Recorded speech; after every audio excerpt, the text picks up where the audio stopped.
And backtrack to those two guys that you showed us about Decepted and how whenever they see a tweet or post about Decepted, they immediately post about stuff like that. So how do you determine what blogs to curate from, what people to curate from? Is that like a similar method that you guys use? How do you go about? We have a list of stuff that we kind of keep tabs on through the course of the day. We have a list of sites that we like to link to. So we try to be generous with links to like a site called The Notebook, which covers public education in Philly, and a site called Technically Philly, which covers startups, and Plan Philly, which covers development. Other than that, I have Feedly set up on my phone, which is an RSS reader, and I have a whole bunch of local sites in there, and I'll sort of save stories while I'm on the go. The reporter curators will just look for good or interesting links. We posted a link yesterday to a law blog, because on that law blog, a lawyer was bragging about the case that he filed on behalf of a Philly guy who bought a super hot cup of coffee at the Lehigh Valley service station and burned his hand. That's not a story that was in any paper, it was just on the law blog. Yeah, it was like the McDonald's case. But like he complained of arm pain for 2 months and had to see a surgeon and all this other stuff. So, and he's suing Starbucks and Solo Cup because they made the cup. So we just look for stuff like that.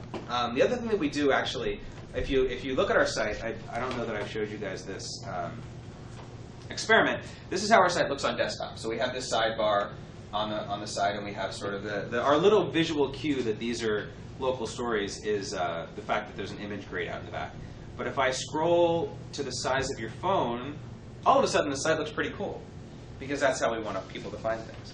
So the images get a lot bigger. There's the two dudes. That's like the least flattering photo.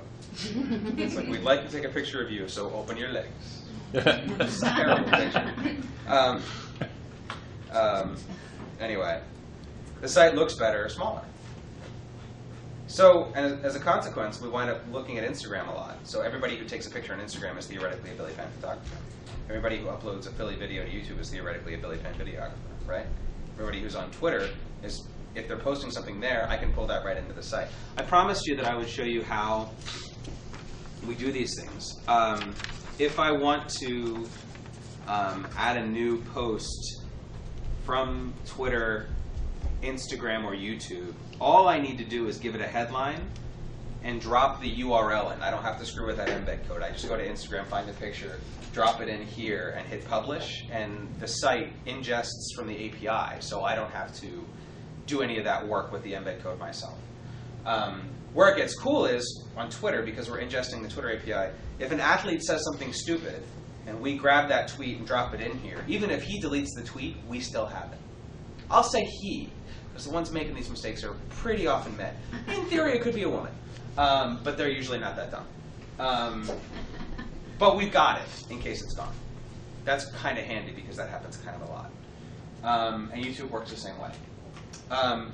I said stories and articles are different, and indeed they are. If I look at stories on Billy Penn, I can see a list of our curated content. So let's say I want to look at Eric Frine, who was the crazy Pocono guy with the gun. These are all the entities or the connected links in that story. So if I want to, these are all stories that have happened since our subscribers who are following the story have last gotten an update. So if I click this button here, it'll send them an email with all the stories that have been published since we sent them the last one. That's the technology behind how our stories work on the site. We had to build this separately. We built, in terms of building Billy Penn was built by 3 developers, a guy named Daniel Bachhuber, a guy named Stan Debrouar, and a guy named Chris Montgomery. Daniel is based in Portland, Oregon. Stan is based in Brussels, and Belgium, and Chris is a Temple grad student.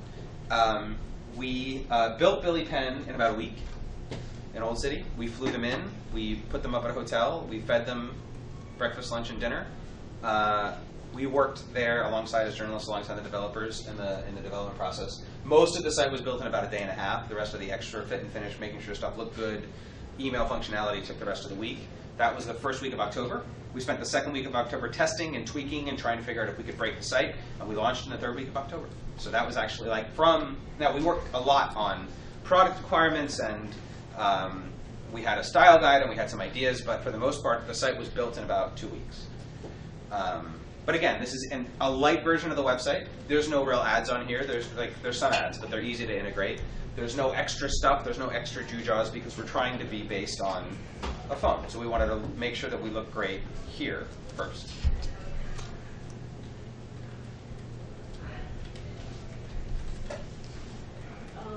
I know that you mentioned the Billy groups as, like, I guess a comment for the fact that you guys omitted the comments. Mm-hmm. However, I find that interesting only because many news sites do include that, and I kind of think that opposition adds value to the news story, like people discussing it, like on the actual post, kind of creates like the trail of the news, and it creates, I guess, interest a little bit. So I kind of find that interesting. Like, why did you guys omit that? I know that you guys don't want negative comments about Philly, like those were crazy, but at the same time, it's kind of like, why?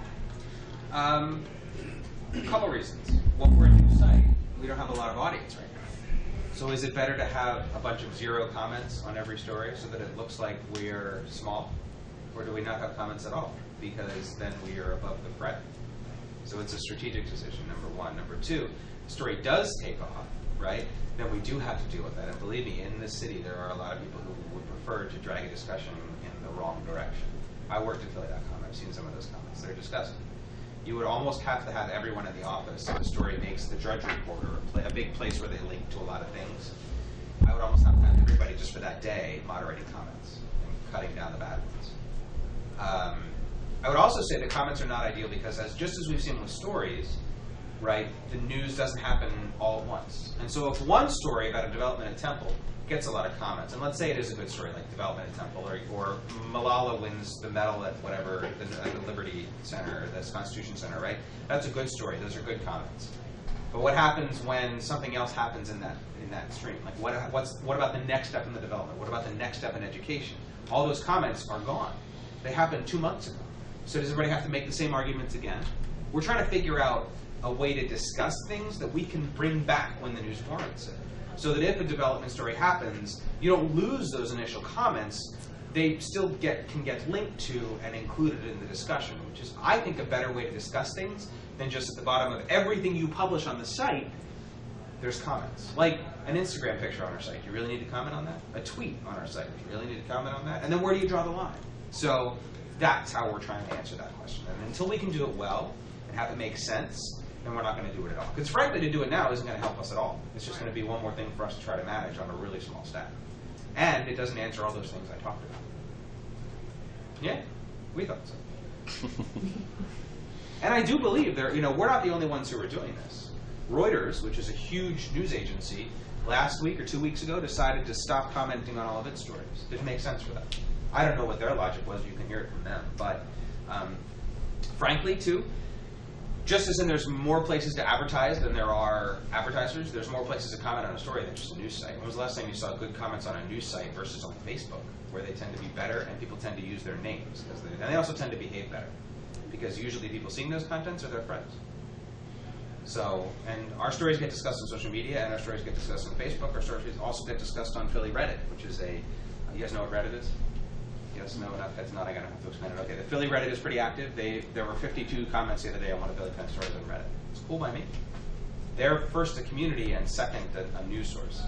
We're first a news source, and we're trying to build a community off of that. So I'd rather see 52 great comments on our story on Philly Reddit, because Philly Reddit will keep sending us audience, and then they'll go back to Philly Reddit and discuss it, and that's fine with me.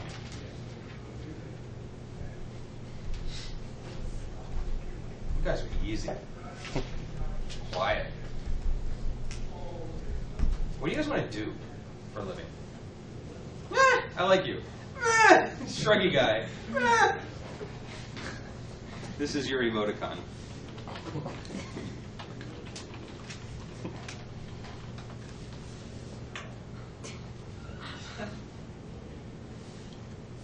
That's you.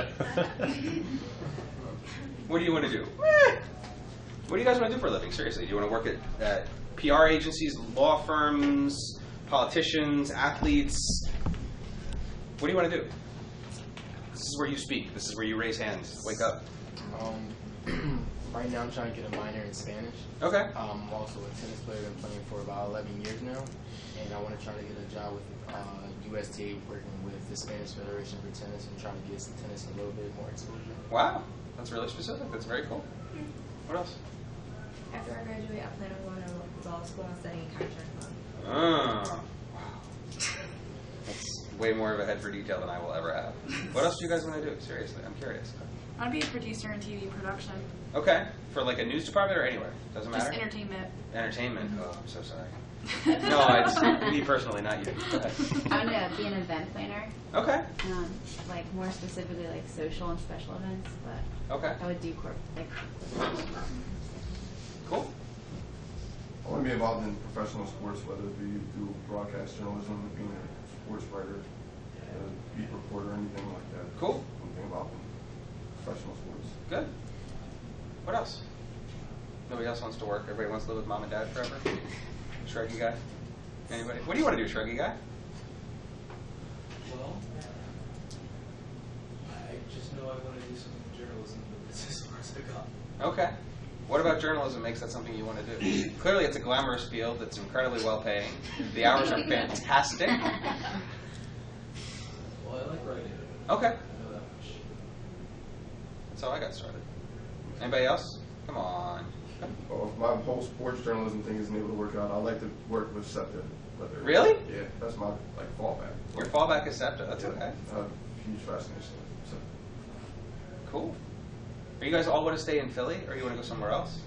The farthest I go is New York and New York and DC. I wouldn't go any further. I actually plan on moving to California when I graduate. Yeah? Which part? Yeah. I forget the name of it.